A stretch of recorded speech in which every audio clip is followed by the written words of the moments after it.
Hey everybody, this is the Razzball Fantasy Football. I'm joined by the legendary Rudy Gamble. How's it going over there, Rudy? Going okay. Going okay. Can't complain. How about yourself? I'm going all right. It was it was a kind of a weird week in that I feel like you either put up a ridiculously high number or you put up kind of a sad, pathetic number. Just depending on kind of who showed up and who didn't this week. It was a bad week across the board for some very high thought of names and high ranked names. Yeah, it's well, you don't want to like parity league sounds bad. So now it's like there's no parity. It's either all or nothing, blowouts. No, everyone could just enjoy Monday night. No white knuckling. Yeah, let's just start with some of those wide receivers who didn't really show up for us in week 10 and see, if there's any concern moving forward. Justin Jefferson had 9 targets, 5 receptions, 48 yards. Obviously he's one of the best receivers in the game, but in regards to just like if trade deadline hasn't passed, I know I had some leagues that passed this week, some leagues that are in the next couple of weeks, but trade deadline is coming. If you're sitting with Justin Jefferson, is there reasonable trades that you're making and potentially send him away, or is this just a little blip in the otherwise great Justin Jefferson's history? Yeah, I mean, I just think it's a blip. I mean, he's great. I mean, Darnold is going to be, a little more volatile than the average quarterback, maybe. But I mean, with the attrition we've seen these days, I'm not worried about Jefferson. Yeah, I believe it's all LSU wide receivers. I believe in. Yeah, and it's pretty clear. It's Jefferson. Terrace Marshall, he's awful. Yeah, he is awful. I mean, he never really got it going. But yeah, I mean, it's. I guess the only concern potentially is that they now have Hawkinson back, who's going to take some targets away, especially as he gets healthier and healthier. But no, it's Justin Jefferson. Don't overthink that one. Right. Let's move over to your team. Malik Neighbors had 10 targets, 6 receptions, 50 yards. Last week, he had 11 targets, 9 receptions, 59. He hasn't had a touchdown since week 3. He had a huge start to the season. I mean, he's obviously very talented, but is the Giants' offense just dragging him down to the point where maybe he's not a must start? No, well, I mean, everything I'm hearing is that Drew Lock is starting next week. I mean, I don't know if that makes me feel better about anything. I think he's going to do the tag team thing. He's going to come out of the gate hot. They're going to have like a big first game, and then there's going to be talk like maybe Drew Lock is the quarterback of the future. Maybe we don't have to draft one, and that's when Drew Lock appears. So yeah, I'm not.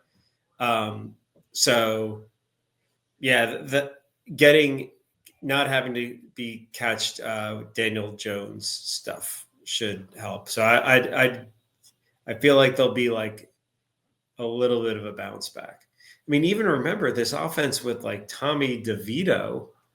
I mean, there were some games he was putting up stuff. I think because I don't know. I think that the issues with Daniel Jones are extensive, and one of them is just like I feel like. They've got they're forcing the ball to Neighbors in so many ways and so short. And I believe in Neighbors. LSU wide receivers extends to him. Yeah, I do wonder if it's a little bit like what we saw from Garrett Wilson last year, where he's going to get the targets. And to some extent, he's going to get the yards, but the yards are going to be, kind of capped, and the touchdowns are kind of capped. Yeah, but it's not a yards per. There's no all they care. Like actually, the way points go, they incent having lots of targets with extremely poor yards per target. There's no penalty for 5 yards per target. There should be maybe, but until there is, volume is our king, and yeah, there's no reason to think. Now, did he get a was there a concussion? Did he go under a concussion protocol again? I thought I saw. Neighbors? Yeah. No, he came out of concussion protocol. Okay. Yeah, so he's fine. I mean, I entered it. Sorry. No, he's good as far as that goes. They're obviously on bye this week, so I haven't seen anything official that they're switching to Drew Lock. Just that they are evaluating the quarterback position. That was a lot of smoke. That was a lot of. It seemed like it was set up. Yeah, I'm not, and I don't. That you might as well see what you have in Drew Lock, but the only incentive would be it's like, matter. I don't know what quarterback they prefer. I saw a mock draft and Cam Ward was the third quarterback drafted. That was a bit surprising for me. I was thinking that, and they had Shedeur Sanders going to the Giants. Yeah, there might be a little bit of media / there's talk that Sanders is going to kind of Eli his way to wherever he really wants to be. And there's also talk that, the Sanders are a duo potentially. So Dion may be moving to the NFL to coach. There's a lot of rumors going around about what's going to happen with Shedeur. So we'll deal with that when that comes. I will say Garrett Wilson, in a PPR league, he was a little bit better, but in half PPR last year, he was wide receiver 30 or somewhere in that range. Yeah, that's still starting though. So that's not something you're real happy about though. I didn't say you have to be happy. No, there's no right to happiness. You pursue it. There is a right to happiness. I have the right to be happy week in, week out. I do. I swear, Rudy. Just injuries and terrible play calling and everything else gets in the way. Benjamin Franklin did not nail a bunch of harlots, a bunch of revolutionary harlots for that to be true. He just said you gotta pursue it. Yeah. Yeah, well, so we'll see. I guess what I'm saying is if you could trade Malik Neighbors for a true number one, I don't know that I view him as a true number one rest of the season. Yeah, that's fair. Probably elite on the and we don't even know with so assuming Drew Lock, I think we both agree Neighbors is the most talented player available to throw the ball to, but you never know when a new wide quarterback comes in. I don't know. I'd roll the dice personally. I feel like that could be something. Would you rather have Neighbors or Pickens? Newly revived wide receiver one. Oh, that's Pickens. A fair one. I really think Russ Wilson is like the perfect perfect quarterback for him. So I'd say Pickens. The Neighbors is a pretty high volatility play, but yeah. So but we'll see. Okay, let's move over to Miami, where Tyreek and Waddle both not the greatest of weeks. Tyreek gets a touchdown, but only has 16 yards on 3 receptions. Last week had 4 receptions for 80 yards, 6 receptions for 72 the week before that. Jalen Waddle had 3 receptions for 57. He hasn't had a double-digit PPR week since week 1. That's kind of crazy. And then Tua has yet to throw for 250 in a game since returning from, his latest concussion. Do we need to reevaluate how we think of the Dolphins offense? I mean, if we haven't already, obviously Waddle, people who have him already knew about the struggles, but what about the rest of these weapons? I mean, Chain didn't have a good game. It was not a good week for Dolphins offensively. Agreed. No, I mean, everything is on the table this year. It has really been a kind of crazy year. Tyreek's right now questionable with, I think, a wrist issue. I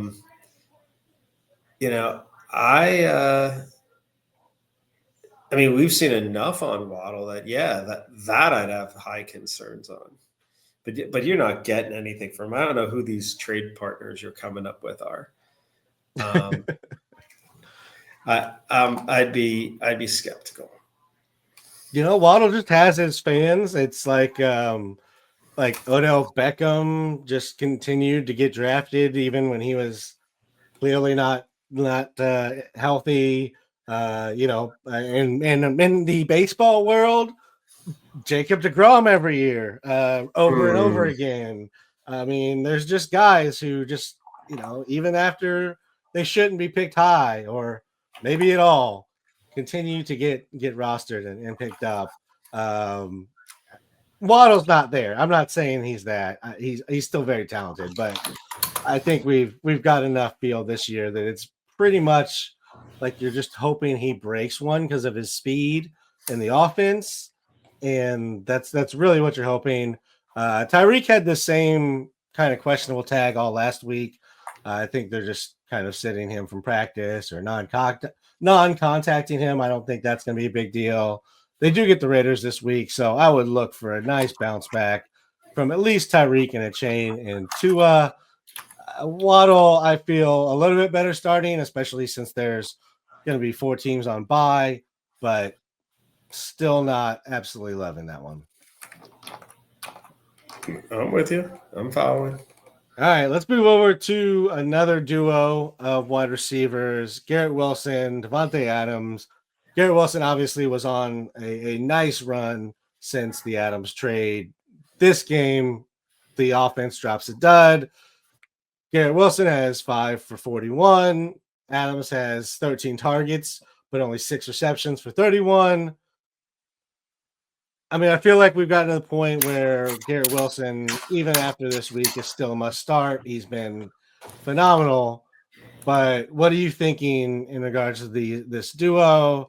What about, and then, obviously Adams, he's a little banged up, but even if he's out there playing, I mean, is it any more than just kind of a touchdown hope and just loading up on targets? Well, you load up on targets. That's gonna pay off at some point with a quarterback like assuming Rodgers is healthy and is playing. So, yeah, I mean, I think you do, and I think a lot of it's going to be matchup dependent, but it isn't looking good. I mean, if there was, I don't know, some vaccine that could just magically make the Jets' offense look competent, it'd be for naught because Aaron Rodgers wouldn't take it. Yeah, they get a nice matchup this week with the Colts. Not exactly a powerhouse defense, so that'll be at least a chance for them to get back on track. Starting Wilson, I mean, Adams definitely feels like what else do you have available to you at this point? He's not necessarily a must start, but like you said, he got 13 targets. Rodgers still peppering him every game.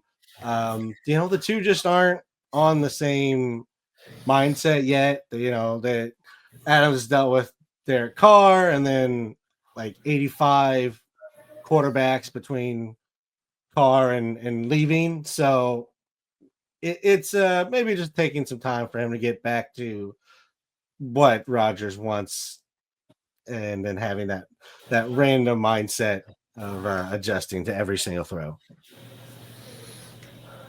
Yeah, I mean, but yeah, I guess let's talk about Garrett Wilson real quick. as far as rest of season, again, thinking towards a trade deadline, is he top 5, top 12? Is he a true wide receiver one for you? Or is he just Yeah. beyond that? I think he's just beyond it only because I just don't trust. It's just not that great of an offense to be a 1A, 1B, to have Devontae Adams and Garrett Wilson and either of them be top 12. Yeah. I mean, Wilson, he's certainly shown it in certain weeks.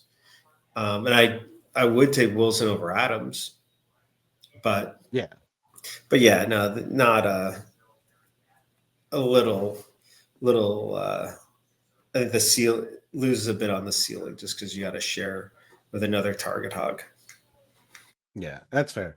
What about Garrett Wilson versus Tyreek? Since we just got done talking about him. I mean, things seem so bad right now in Miami. So I would take Garrett Wilson because I really don't know what the hell is going on in Miami.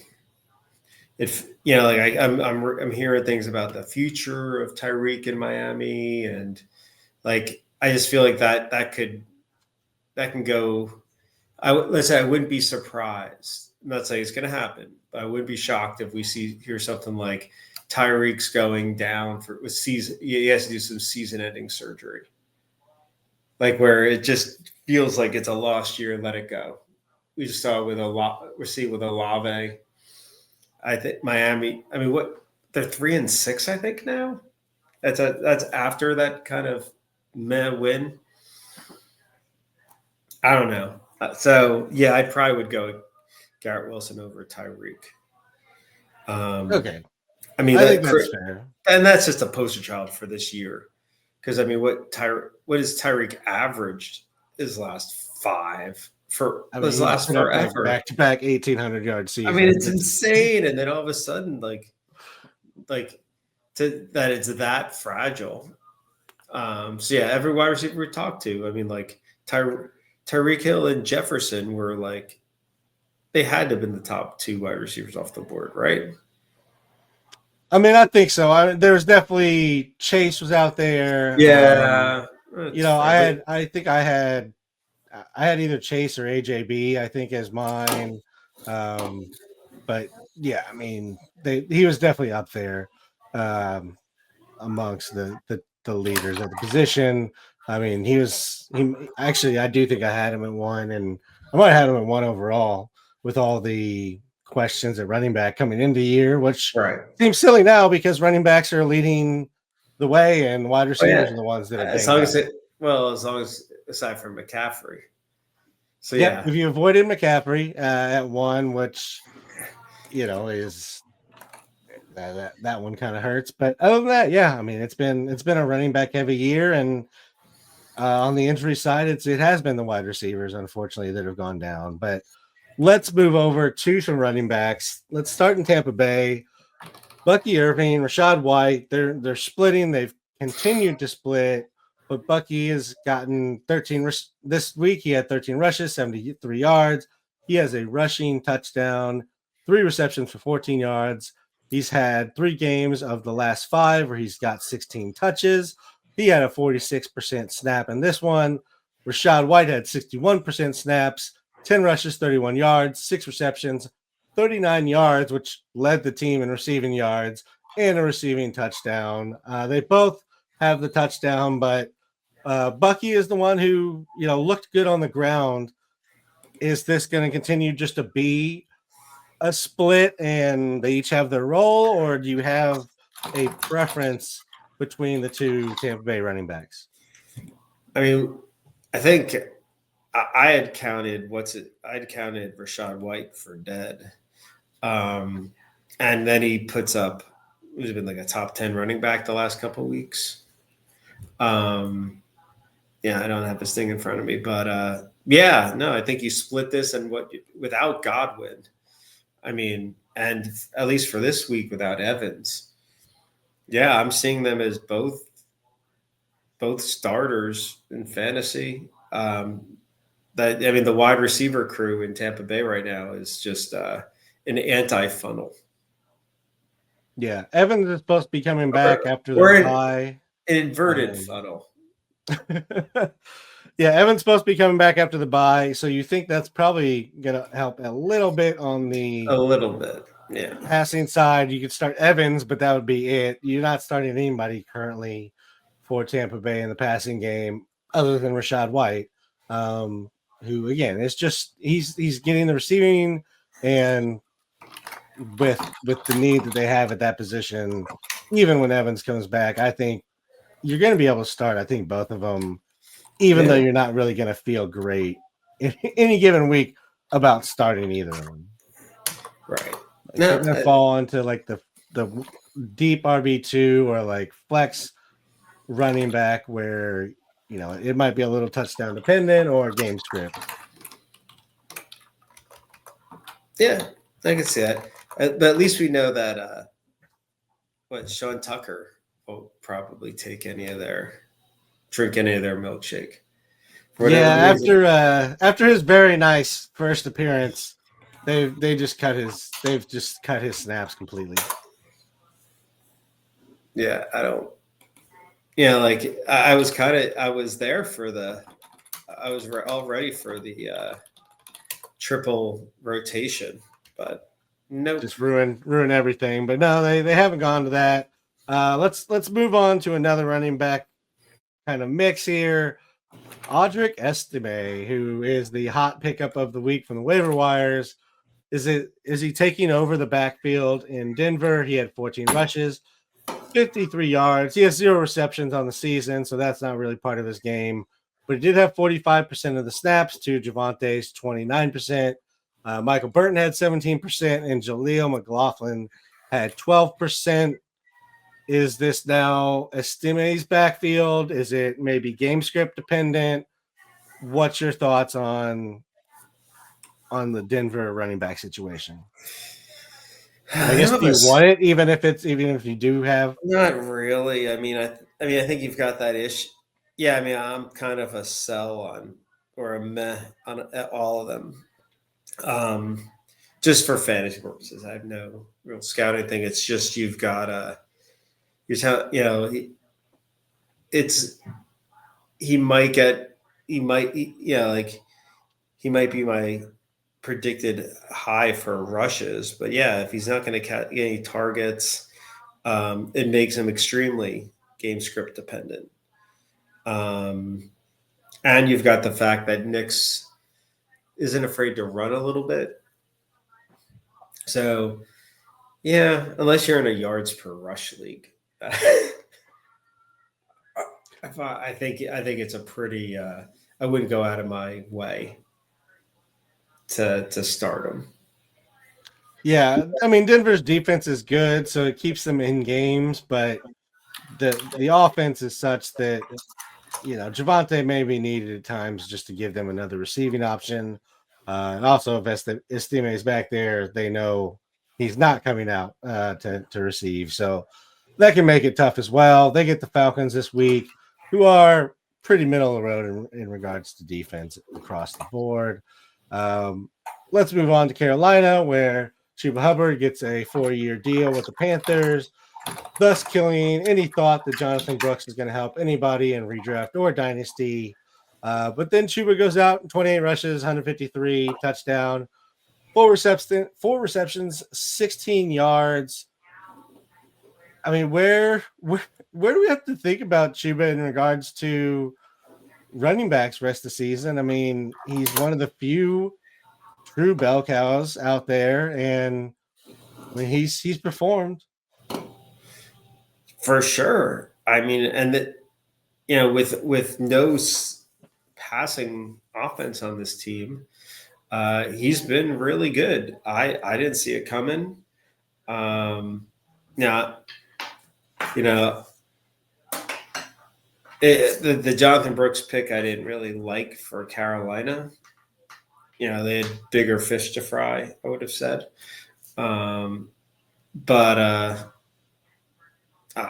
I'm kind of there for signing Hubbard to an extension. Kinda. Because I mean, it doesn't feel fluky what he's doing. He hasn't been like super duper injury prone. I mean, I like it better than the signing of Miles Sanders. Yeah.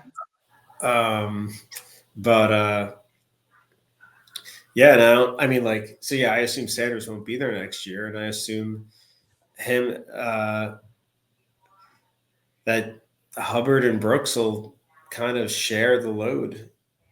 I don't see them trading Brooks, but that's not out of the question either.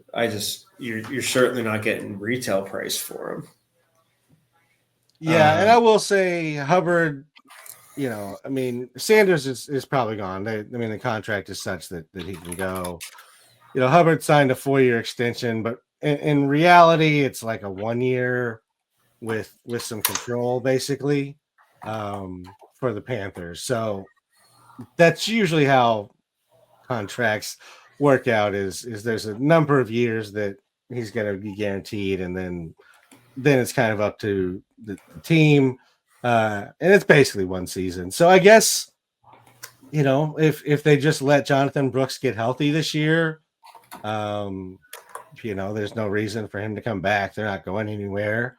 And then see what they have with him. They can kind of make the decision from that point and see what they're doing moving forward. So I think there's still some hope from a dynasty perspective. It's just not nearly as clear cut and open to a path of work as we thought it was going to be. And yeah, Miles Sanders was coming off a good year, but with a very strong Philadelphia offense, and he just never got it going in Carolina. Let's move on to Jacksonville, where Tank Bigsby is dealing with an ankle injury.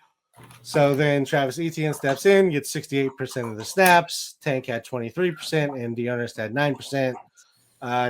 It seems like Tank's injury is going to at least keep him out for 1 week.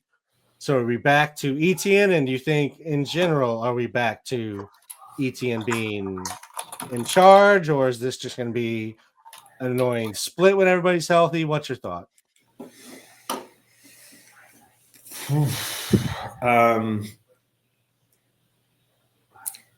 mean, what to think with Etienne? I mean, it's been such a shitty year for him. He was injured. He came back last week, and it was still Bigsby's job. But it's hard to say was like Etienne, were they just kind of getting him into the flow of things, or was it still Bigsby's job? And then obviously Bigsby gets hurt. So now, like I said, it's kind of up in the air in regards to how it looks. I feel like Etienne was always going to maintain at least like 45% of the work just because of Trevor Lawrence. Right. Yeah. I don't see, based on what we've seen from Etienne this year, why, even if why it'd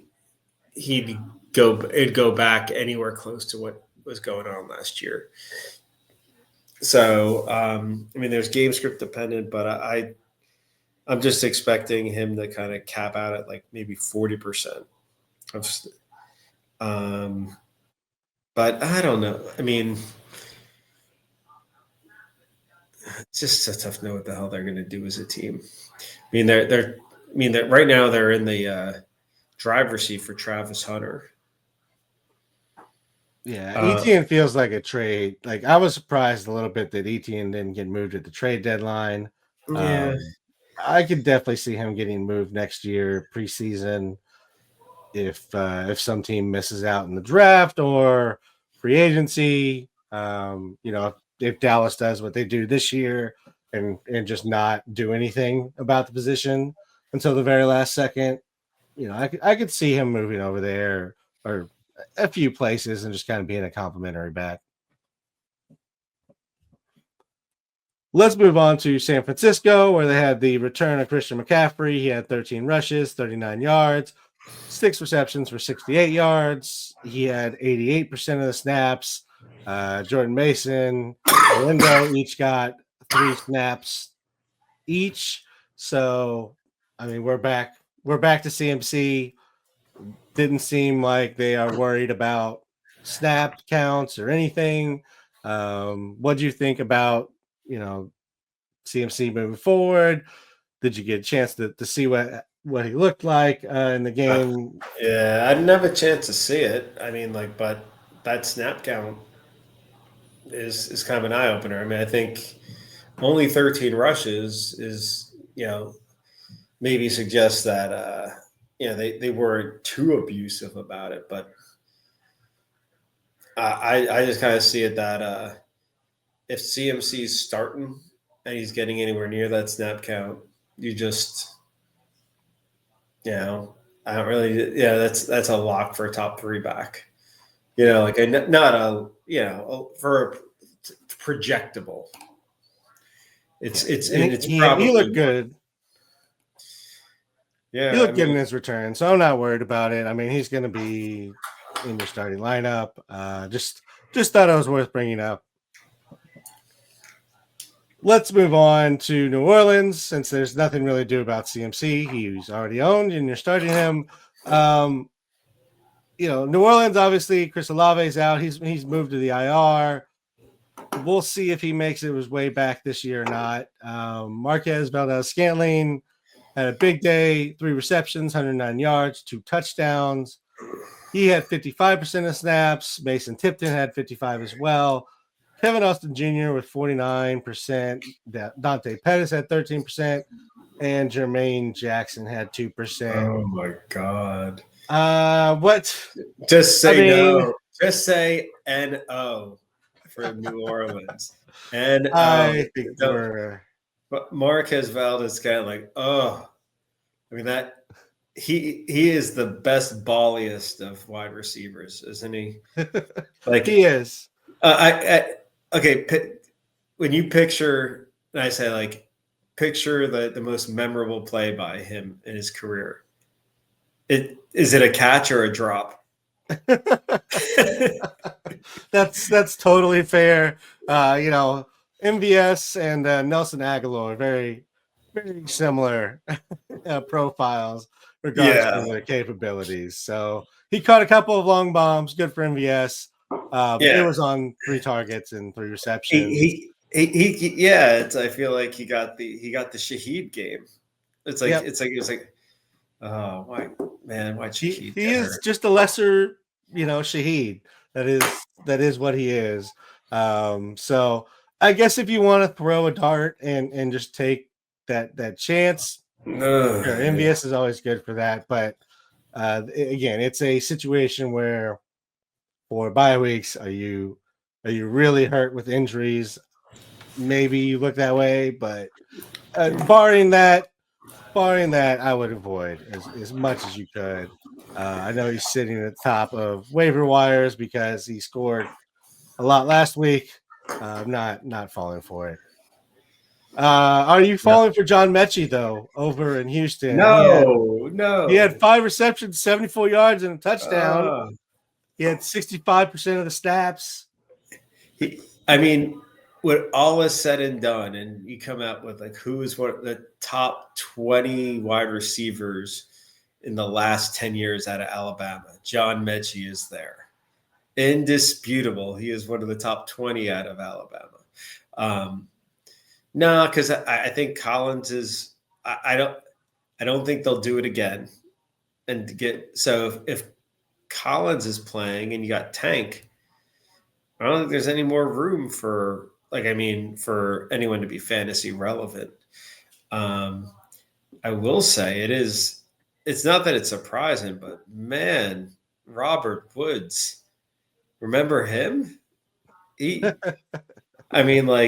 Super Bowl champion Robert Woods is the 4th wide receiver on a team with Collins and who's the other and Diggs not playing. Sad. Yeah, it's terrible. I mean, he's never quite been the same since all the injuries really piled up on him. The ACL, obviously the big one. So Mm. it's just unfortunate because he was a really good route runner, good hands.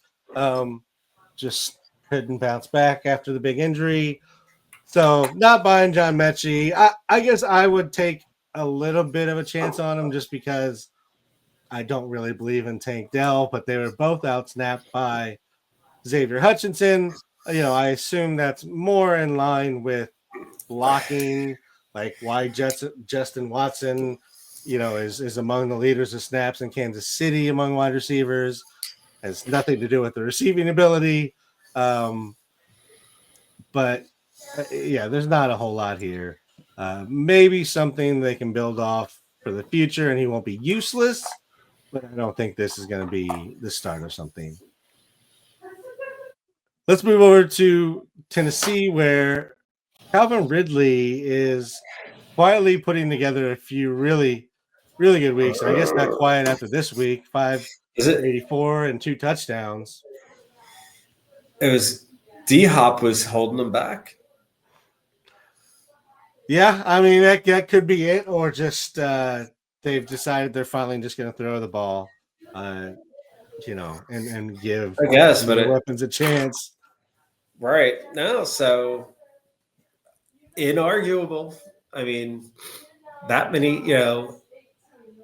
getting, that many targets, and he's doing something with it for now. Yeah, there you go. I'd bet on it. I'd bet on him. All right, would you rather have Calvin Ridley or Deebo Samuel?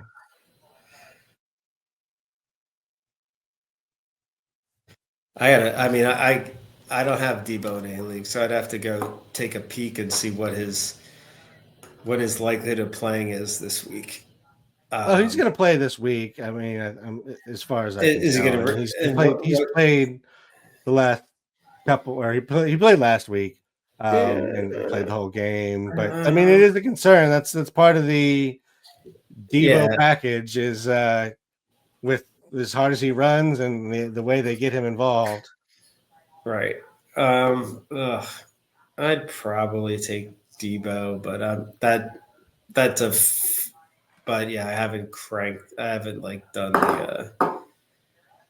a deep dive on it just because the Deebo part feels a little off just because he's put together a couple weeks that are so abbreviated.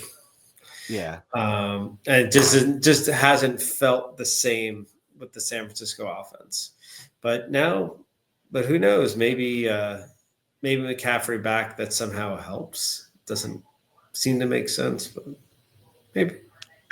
I mean, he does open it up. You can't commit extra safeties. I mean, if anything, you got to bring him down. Right. You got to sign somebody to McCaffrey basically to follow him around everywhere he goes. Like, it definitely has an effect on the offense. In the passing game, I could see that McCaffrey going out. Yeah, maybe he's a better blocker than Mason and Garando, whatever. Maybe. I will say Ridley's schedule looks very nice. He has Minnesota this week, which is tough. But then he goes at Houston, at Washington, Jags, Bengals, at Indy, at Jags. I mean, that's a pretty soft schedule as schedules go. I don't trust. You make a good case. That's hard to. Go ahead. Sorry. Yeah, you don't trust them. No, not at all. Yeah. But I think I have to lean towards Ridley and that offense. Yeah, I mean that's crazy though. Anyways, let's move to another spot where we can't trust wide receivers, and that is Baltimore. We thought we had at least Zay Flowers figured out. Well, Zay goes 4 for 34. He does lead in snaps, 83%, so he continues to do that. But Bateman gets 78%. Aguilar gets 49%. Tylan Wallace gets 19% and goes 3 for 115 and a touchdown. Deontay Johnson gets 8% of the snaps in his first week. We told you not to start him because he wasn't going to play any snaps. So if you played him, that's on you. No, likely Andrews up to 87% snaps. He's back to being Andrews. Likely's out at least. But what are you doing other than, Andrews, you have to start him. It feels like you have to start Zay, but do you agree? Yeah, I think you have to start him, but the crazy thing is that it wasn't, it always felt like, well, a Baltimore wide receiver is hard to trust. One, because they've generally been bad. And then two, the team is going to run a lot. But how many passing touchdowns? Yeah, 4 or 5 passing touchdowns last week. So I feel like Zay is typically going to cash in on that stuff. I'm just not betting on Tylan Wallace, Bateman, or Aguilar. So, you start Zay. I wouldn't start any. I think all the other guys are best ball type players. All right. How about we throw some names at you for Zay Flowers? Zay or Neighbors? Neighbors. I think Neighbors has a higher target floor. All right. But yeah. Okay. How about Zay or Pickens? Pickens. All right. Zay or we're going a lot lower. DJ Moore, who had another disappointing game as the Bears had another disappointing game. I'd take Zay over that. Okay. Who's that? I'm trying to find a good name in here. It's so random where who's scoring and who's doing what this year. How about Cortland Sutton? Like that feels like do you want the number one or do you want the guy with upside? I'd rather have Zay Flowers, I think. Yeah, I would too. I'm just not a Cortland Sutton guy, and that offense is not exciting. Let's move over to LA where the Chargers wide receivers. We just talked about a group of wide receivers we're only trusting one of. I don't even know if we can trust one guy here. Quentin Johnson does have the good week. He has 24 yards and a touchdown. If as far as leading them in fantasy points, Ladd has 2 for 52. Will Dissly has 5 receptions for 30. Josh Palmer has 1 for 36. This is an ugly receiving core. Can you start anybody? Or if you have to, who are you throwing out there? Man, I feel like the model is really starting to like McConkey. If I had to, I would start him. But not a pretty one. Yeah, he had started putting, some good couple of weeks together in regards to just what it was looking like on the field. That would be where I would go if I have to. QJ is, you're just hoping for a deep ball. He's very much in that line of player. So not a bad dart throw if you're just hoping and praying, but I think that's about where I would draw the line on QJ for now. Let's finish up the show here. Asshole of the week. There's a lot of candidates out there for the week. Do you have one? There's probably more valid ones, but I really didn't like the whole Nico Collins getting scratched after all the lineups freeze when he said he was questionable. That the unwritten rule is that questionable means he's still going to play. And yeah, maybe you cap the snaps at 70% and don't expect as much. But I don't know how you'd come to the decision to sit Nico Collins last week. That's, given his performance to date. given the potential target share. So to take a bagel on that, because that tells me he should have been doubtful. But it's not 0% a questionable guy gets scratched. It's not 0% someone is perfectly healthy and then gets scratched, like Evan Engram with his aggressive pregame hamstring exercise. So I'll go with that. I'm sure you have something that's somehow more petty and less petty at the same time.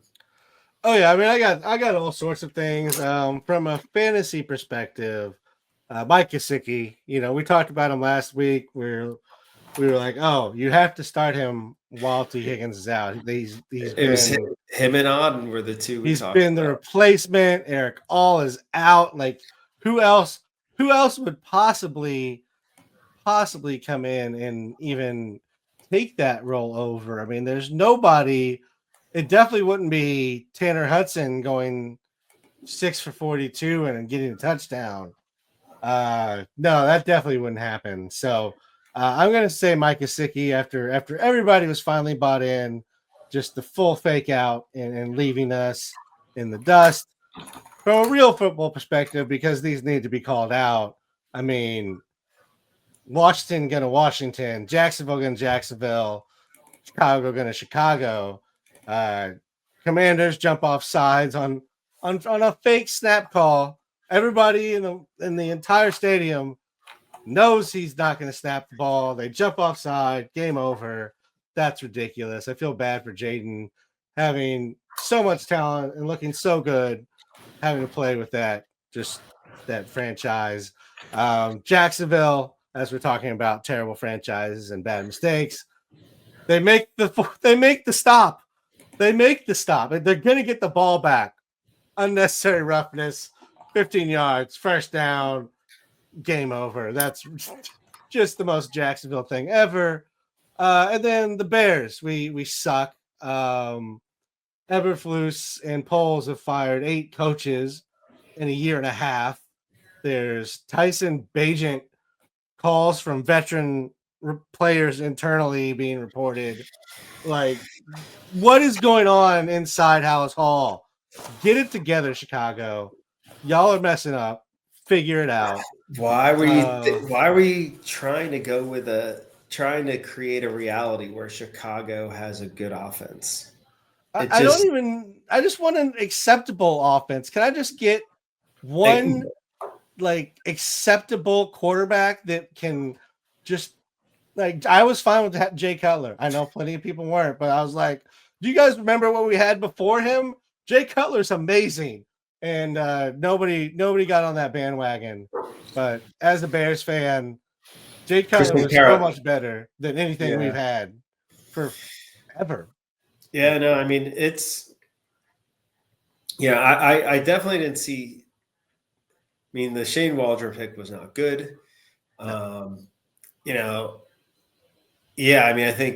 think the next hire on the offensive side is going to be pretty big. I think Caleb Williams has a ton of talent, but he clearly needs some tutelage. Can't be holding onto the ball that long, but that's not uncommon with rookies. But I just say it's a bad trait. Yeah, I mean, he can escape pretty much anything in college. So it's just right. It's like Reggie Bush coming to the pros and having to learn he can't turn everything back against or Justin Fields. I'm saying that when you think about there's been a bunch of quarterbacks that that was their big issue. I mean, I think Russ Wilson probably has a high. He's historically had pretty high sack rates. Yeah.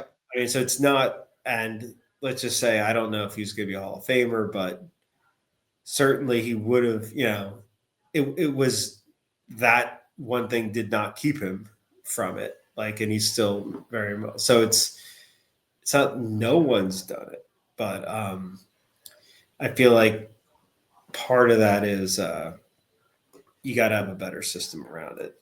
And I still think it's interesting they went with a Dunze over tackle last year. So yeah, it'll be interesting to see how they build. I think the future is still kind of bright. And not for Keenan Allen because he's like so old. But yeah, it's but yeah, no doubt, put them in the assholes. At least they fired him. So yeah, it could be the banes of our existence.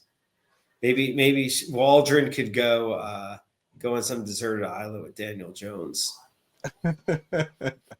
Yeah, it would be interesting. Go to Canada. I mean, the next big change at Bears coach better be head coach, and I assume it'll be towards somebody more offensive minded. I hope, since that's really where we need to focus. We're going to be dropping first round picks, high first round picks consistently. What's Matt Nagy up to? Hey, we can bring him back as OC. We just can't let him coach. He can't coach. He's just a terrible locker room. So bad. It's not. Yeah, it just stinks to have flagship franchises like ours, and you could argue Washington be so bad for so long. Also, the Jets. Yeah, also the Jets. They are also. They don't get flagship, but they have been bad for a long time. They have. And they've tried. They've really tried to put things together at times, and it just doesn't happen. At least you had Eli, so you had time. I've just been suffering. At least offensively. We had the two Super Bowls, but no, there was some competent offenses in there for sure. There was just like there was some we had. I still say the Giants definitely had a run on great wide receivers just get taken out real early. I think they had at least 3. Victor Cruz, Hakeem Nicks with leg compartmentalized syndrome, and we had the other Steve Smith get like the microfracture or something. Like it's pretty rare for wide receivers to go out that early in careers. So yeah, yeah. I mean that one we had that was more on us. And Plaxico. I think that was self-inflicted. Sometimes, yeah.